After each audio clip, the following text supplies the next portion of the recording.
Giannis Antetokounmpo and the Milwaukee Bucks find themselves down 2-0 to the Brooklyn Nets, who pretty much played both of these games without James Harden. Harden got injured in the first minute of game 1. He didn't play in game 2 with his hamstring injury. So essentially, if I'm looking at these Bucks and Nets teams up and down, it's pretty close. With no Harden in the lineup, like y'all know, I've been pretty critical of KD and Kyrie and Harden and just this trio coming together and how unfair it is. Look, Harden ain't there right now. And the Bucks have gotten their butts kicked 2 games in a row. You know, pretty much the last 6 quarters haven't been that close. You know, and I'm looking at this box score here. You know, the Bucks lost 125-86. They were down 49 points at one point in time against the Nets. This ain't good enough. And obviously, everybody deserves some blame. Middleton got hot late in game 2, but overall, he wasn't good. Holiday hasn't been good enough on either end of the court. And then there's the big fella, right now, technically still the reigning MVP 2 times, Giannis Antetokounmpo. You know, and I want to say this. I have often compared Giannis to Shaquille O'Neal. And I do think it's a great comparison. I think if Shaq played in today's game, you know, in his prime, he'd be close to what Giannis is. But here's the thing. The NBA of yesterday catered to Shaq a lot more than the NBA of today caters to Giannis.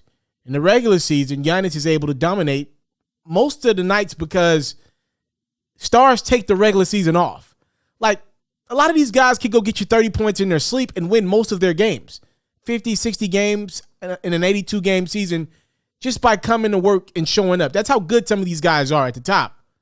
Giannis plays harder than most of these guys do night in, night out. That's how you're able to win 2 MVPs back-to-back years.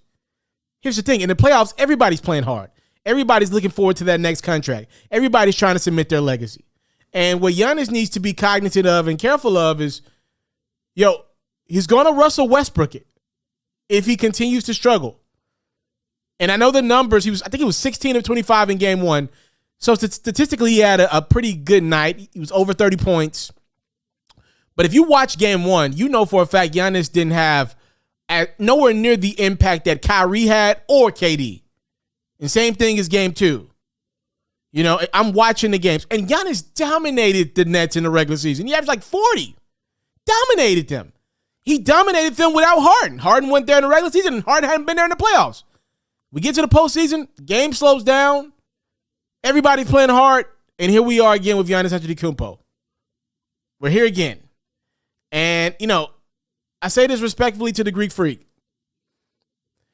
He better be concerned about Russell Westbrook in it. And what I mean by that is the jig will be up. You're not going to win MVPs no matter how great you are statistically because the story ain't going to be there. The narrative ain't going to be there. People are going to look at you and say, you're great, but you win awards because other guys don't play as hard in the regular season. And nothing's wrong with that. Respect to somebody that takes the regular season serious as a fan.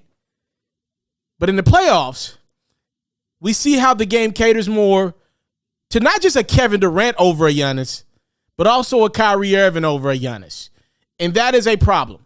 If Giannis isn't the second best player on the court in this series, the Bucks are going to get swept. And I picked Milwaukee to win this series in 6.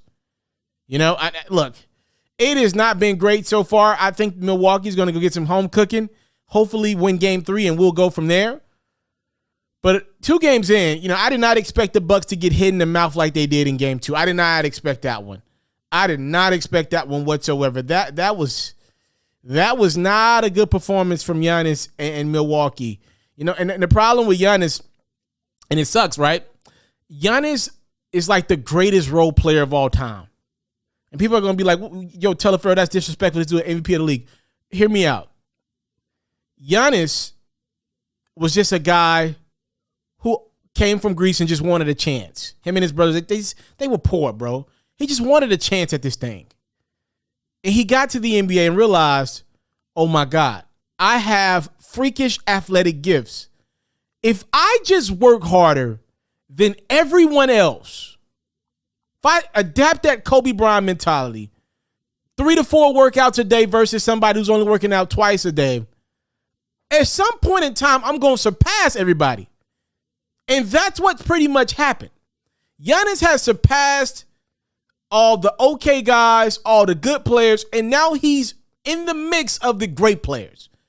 The problem is Giannis has worked so hard and became so much of a household name that now he finds himself being compared to other superstars. And he's at the bottom of the pack of other superstars. Mostly because most of the other superstars can knock down perimeter shots and he can't. And in 2021, the game caters to perimeter-oriented superstars versus guys that attack the paint and go 2s over 3s. That is the dilemma that Giannis is facing. It is literally a product of his own greatness and hard work. He looks up, and it ain't 5-6 years ago. He ain't just a guy trying to make his way around the league. He's a superstar on the Milwaukee Bucks team, and the pressure of a superstar is on him now. Hey, man, look, I hate to say I was right. I told Giannis not to sign that contract. I told him, look, Giannis could be in the playoffs right now, and he could be like 2 weeks away from being an unrestricted free agent. But he opted to re-sign with Milwaukee. And now what? Brooklyn ain't going nowhere. And if you can't beat him without James Harden, next time you play him, he'll probably be back.